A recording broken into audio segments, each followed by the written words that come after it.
Hi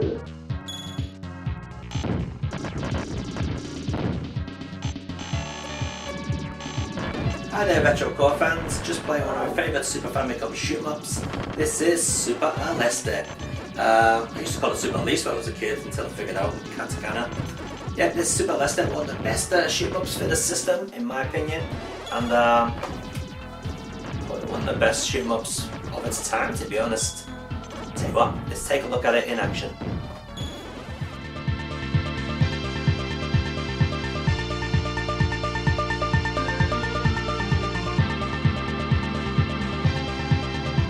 Okay, so there are actually many different Aleste games. The original Aleste game was released on the MSX computer in Japan and then later ported to the Sega Master System. But the Master System version had some level changes and also had the story sections taken out. And it was also a hell of a lot harder. In fact, the Sega Master System version of Aleste was the very first version I ever played. And in Europe it was actually called Power Strike. So I had no idea it was an Aleste game. In fact, I didn't even know what Aleste was until the Mega Drive version came around. The original is also being released on cell phones in Japan. I think it was Square Enix that released it. And on the Nintendo Virtual Console, I think the original MSX games were also released by D4 Entertainment. In total, there's about 13 or so Aleste games. The ones which I remember are Aleste 1 and 2, and Aleste Gaiden on the MSX. Then there was Aleste Power Strike for the Sega Master System, Power Strike 2, Sega Master System. There's a GG Aleste and GG Aleste 2. They're both on the Game Gear. Then there was Musha Aleste, which was on the Sega Mega Drive. And then there was a PC Engine Speedy Gang game, which was actually Aleste as well, but it didn't carry the Aleste name. And then there was also Speedy Gang Mark II, which is PC Engine's CD-ROM. Then there's Super Aleste, which is this one of the best in the series, and then what was it called, Den Aleste or Robo Aleste for the Mega CD, and that is actually the worst one in my opinion, because the levels sort of drag on forever. And that's not to say the levels don't drag on forever also on the Super Famicom game, because they certainly do, but there seems to be a lot more action and variety within the levels to keep you more entertained. Now, while the game does have many levels, it takes over an hour or just over an hour to complete the game. It does have these levels, which has 3 of these levels, as far as I can remember, which is sort of like bonus levels, and basically all you do is blow the crap out of everything and collect as many power-ups as possible, which sort of help break up the more lengthier levels. Now, graphically these days it may not be too impressive, but back in the time it really was impressive. And one thing which this game did not feature that pretty much every single Super Famicom game did have was slowdown. This game was certainly the benchmark for programming skills on the Super Famicom. Everything moves, there's lots of action on the screen, and yet there's practically no slowdown whatsoever. Certainly make Konami look like idiots when the Gradius games slowed down like buggery. In fact, pretty much all their games slow down like buggery. Also, as you can see here from the boss, Aleste makes very good use of the Super Famicom's sprite scaling capabilities and manipulation of the sprites.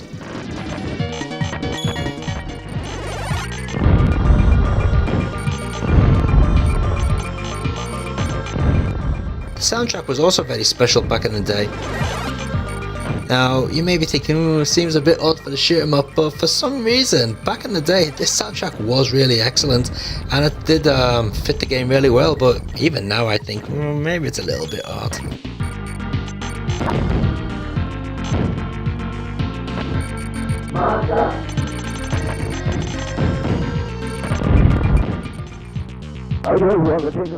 So featuring up to 8 different weapons, many levels. I think there's 12 levels in total, and you also have various different modes of play, including some really difficult levels, which are actually taken out of the American release and the European release.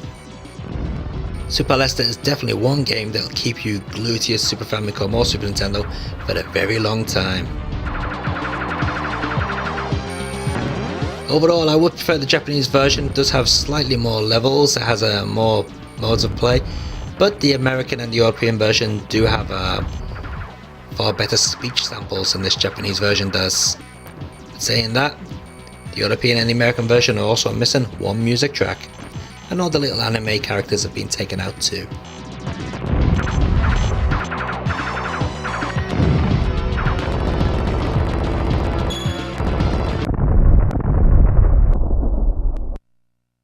Well, I did plan on doing something special for RetroCore today. I did actually just open this brand new factory sealed link cable version of Steeldom for the Sega Saturn. Basically an unboxing. Here's the shrink wrap, and you know what? The bloody camera wasn't recording. Great, eh? Anyway, so may as well take a look at it anyway. Here's all the packing that was covering the disc. Now inside the box you get this little bit of information here telling you about the cable, and here is the actual cable itself. Now I bet many people didn't even know the Sega Saturn had a link cable option, but it certainly did, only in Japan mind you. Think of it as a very early LAN party. Connect two Sega Saturns together and two different TVs and two copies of the same game and play versus. Quite nice.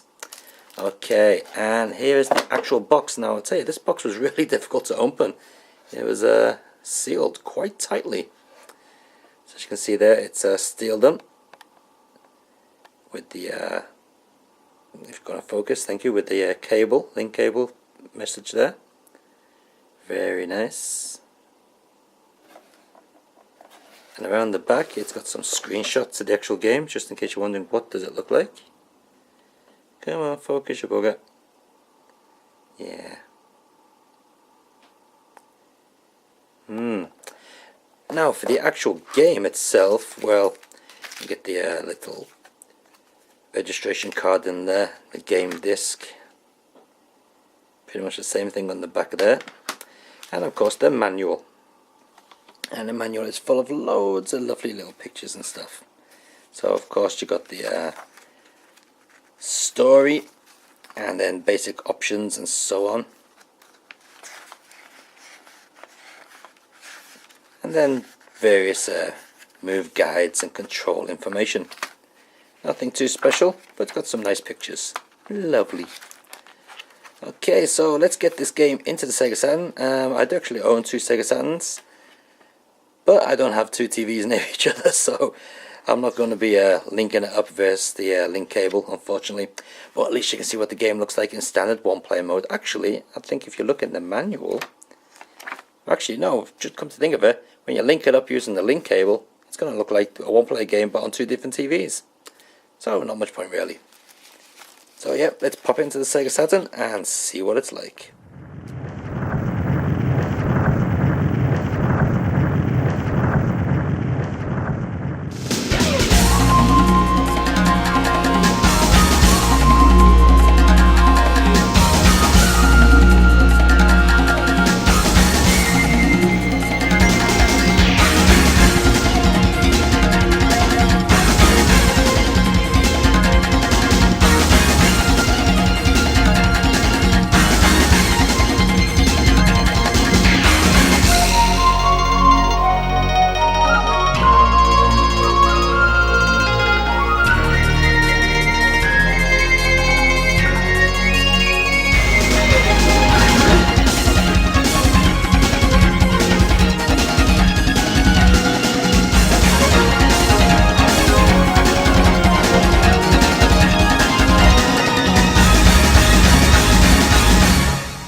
Okay, that was a nice introduction, so let's get into Steeldom, or to give it its real original Japanese name, it's a Kotetsu Reiki, and this is actually the follow-up to Hyper Viviathion, or however you pronounce it, and basically it's the same game, but just more polished. Now, first off, you might be thinking, oh, it's a more of a samurai-based Virtua On. In a way, you are right, but it doesn't play anything like Virtua On. For the start, Virtua On used two controllers, this one doesn't. Now, basically, what we have for control-wise is the D-pad, which you push up and down to move backwards and forwards, but also pushing the diagonal down or diagonal ups, left and right, will determine in which direction you move. The L and R buttons will help you dash from side to side, You have a jump button and a fire button.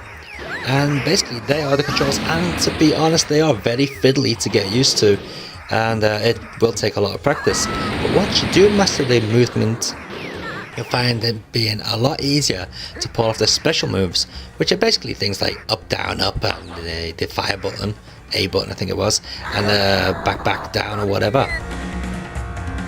So first impressions, this game is extremely cheap and not much fun to play, to be honest, just like its original game, Hyper Vidiafall or whatever you pronounce it like.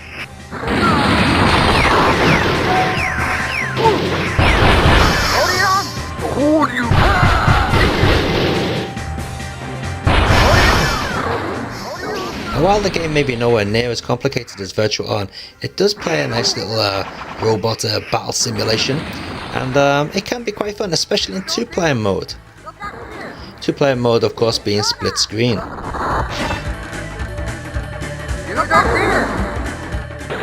And of course, being a Technosoft game, it's got that wonderful soundtrack that only Technosoft games do possess.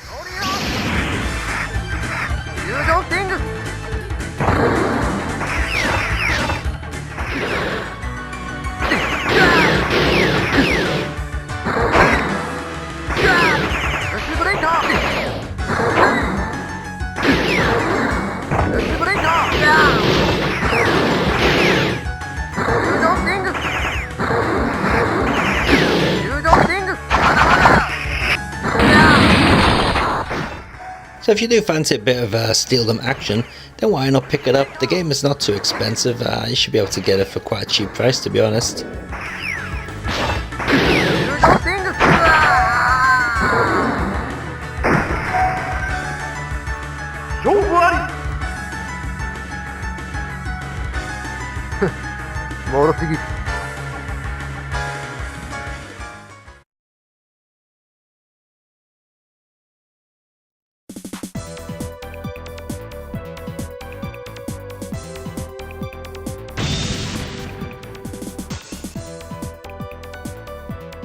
Now, a bit of an unusual shite of the show this week.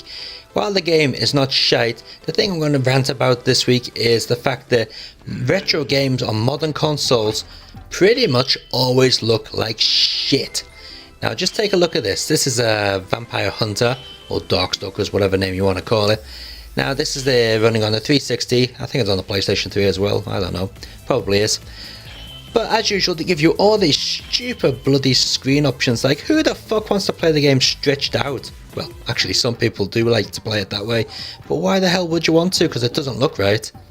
And then they give you such options as playing the game in an arcade cabinet. Well, yeah, fair enough, it's nice for novelty, but still looks ass. But then they go one further, and they give you really crappy options such as this, the retro option. It's like, it's the same as the arcade cabinet, but tilted. Doesn't look any better. But it goes even worse. Then they give you an over the head shoulder viewpoint. Like, who the hell wants to play a game like that? And in fact, cabinets. Anyway, the thing that really gets me about these retro compilations is the fact that the filters they use for the graphics are always bloody awful. Now, I've got the filters set to the best possible setting you can have to represent the original look of what the game would have looked like on a real arcade cabinet or a Sega Saturn home console. And you might think that looks good, but it actually doesn't. It looks pretty bad. So as a comparison, let's take a look at the Xbox 360 and the Sega Saturn version running side by side. As you can see, the Xbox 360 looks a bit plasticky there because I haven't put the filters on. Now I've got the filters going to be switched on. Right, here they go. Now, as you can see, the Xbox 360 doesn't look too bad, but doesn't look as good as the original Sega Saturn version. Now, I'm not talking about the quality of the animation or whatever, I'm talking about the actual picture quality. I don't know about you, but for me, Sega Saturn wins out every time. And that's what the original arcade looked like too. So come on, developers, sort out your filters, do a proper job. Oh, and while I'm on the rant, I've only got the playable demo version of this because there's no way I want to pay for the full version after seeing those awful video quality options, but it doesn't seem to have the introductions to the games either. So I'll leave you with the Sega Saturn's introduction to Vampire Hunter.